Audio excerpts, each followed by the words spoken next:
Macherla MLA Pinnelli రామకృష్ణారెడ్డికి AP హైకోర్టులో ఊరట లభించింది. ముందస్తు బెయిల్ మంజూరు చేసింది. మొత్తం 3 కేసులలో పిన్నెల్లికి ముందస్తు బెయిల్ ఇచ్చింది. ఈవీఎం ధ్వంసం కేసులో ముందస్తు బెయిల్కి ఇచ్చిన షరతులే ఇప్పుడు ఇచ్చిన ముందస్తు బెయిల్ కూడా వర్తిస్తాయని హైకోర్టు స్పష్టం చేసింది. వచ్చే నెల 6వ తేదీ వరకు పిన్నెల్లిని అరెస్ట్ చేయొద్దని న్యాయస్థానం ఆదేశించింది.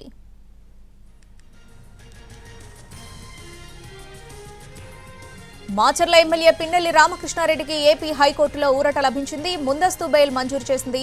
మొత్తం 3 కేసులలో పిన్నెల్లికి ముందస్తు బెయిల్ ఇచ్చింది. ఈవీఎం ధ్వంసం కేసులో ముందస్తు బెయిల్కు ఇచ్చిన షరతులే ఇప్పుడు ఇచ్చిన ముందస్తు బెయిల్ కూడా వర్తిస్తాయని హైకోర్టు స్పష్టం చేసింది. వచ్చే నెల 6వ తేదీ వరకు పిన్నెల్లిని అరెస్ట్ చేయొద్దని న్యాయస్థానం ఆదేశించింది.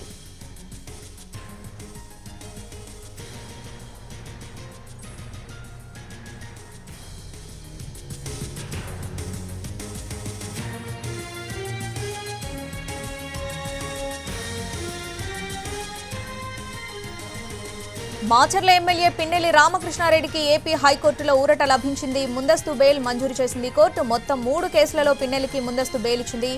ఈవీఎం ధ్వంసం కేసులో ముందస్తు బెయిల్కి ఇచ్చిన షరతులే ఇప్పుడు ఇచ్చిన ముందస్తు బెయిల్ కూడా వర్తిస్తాయని హైకోర్టు స్పష్టం చేసింది.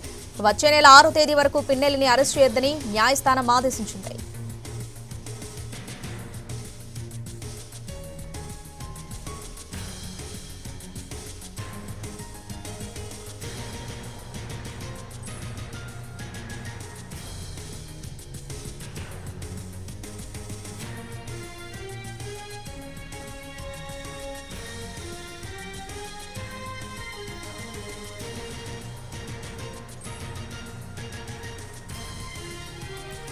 మాచర్ల ఎమ్మెల్యే పిన్నెల్లి రామకృష్ణారెడ్డికి ఏపీ హైకోర్టులో ఊరట లభించింది. ముందస్తు బెయిల్ మంజూరు చేసింది. మొత్తం 3 కేసులలో పిన్నెల్లికి ముందస్తు బెయిల్ ఇచ్చింది. ఈవీఎం ధ్వంసం కేసులో ముందస్తు బెయిల్కి ఇచ్చిన షరతులే ఇప్పుడు ఇచ్చిన ముందస్తు బెయిల్ కూడా వర్తిస్తాయని హైకోర్టు స్పష్టం చేసింది. వచ్చే నెల 6వ తేదీ వరకు పిన్నెల్లిని అరెస్ట్ చేయొద్దని న్యాయస్థానం ఆదేశించింది.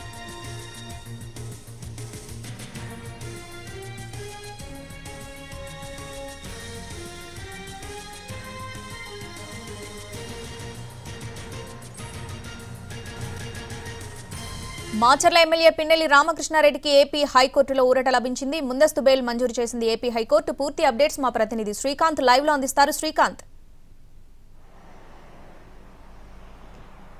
మాచర్ల వైసీపీ ఎమ్మెల్యే పిన్నెల్లి రామకృష్ణారెడ్డికి ఏపీ హైకోర్టులో మరోసారి ఊరట లభించింది. ఆయన మీద పోలింగ్ తర్వాత జరిగిన ఘటనలకు సంబంధించి తాజాగా 3 కేసులు నమోదు చేశారు. ఆ 3 కేసులకి సంబంధించి కూడా తనకు ముందస్తు బెయిల్ ఇవ్వాలి. ఎందుకంటే జూన్ 4వ తారీఖున పోలింగ్ ఉంది. అక్కడ పోలింగ్ ఏజెంట్ని సమన్వయపరుచుకోవడంతో పాటుగా తనకు ఈవీఎం ధ్వంసం చేసిన కేసులో కూడా జూన్ 6 వరకు అరెస్టు చేయొద్దని చెప్పి ముందస్తు బెయిల్ హైకోర్టు ఇచ్చింది. దాన్ని అమలు చేయకుండా ఉండటానికి పోలీసులు వరుసగా ఎఫ్ఐఆర్లు నమోదు చేస్తున్నారనే అంశాలన్నింటినీ కూడా పిన్నెల్లి తరపున న్యాయవాది నిన్న విచారణ సందర్భంగా న్యాయస్థానం దృష్టికి తీసుకెళ్లారు.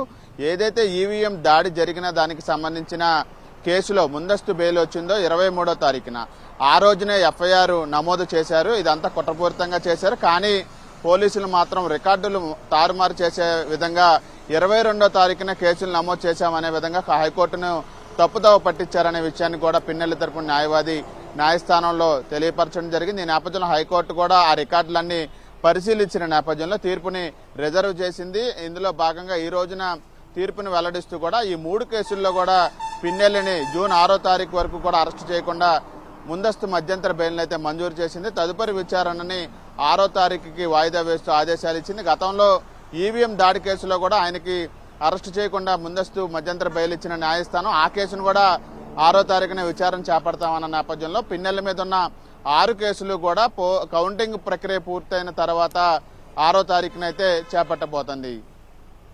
Right Srikanth, thanks for the updates.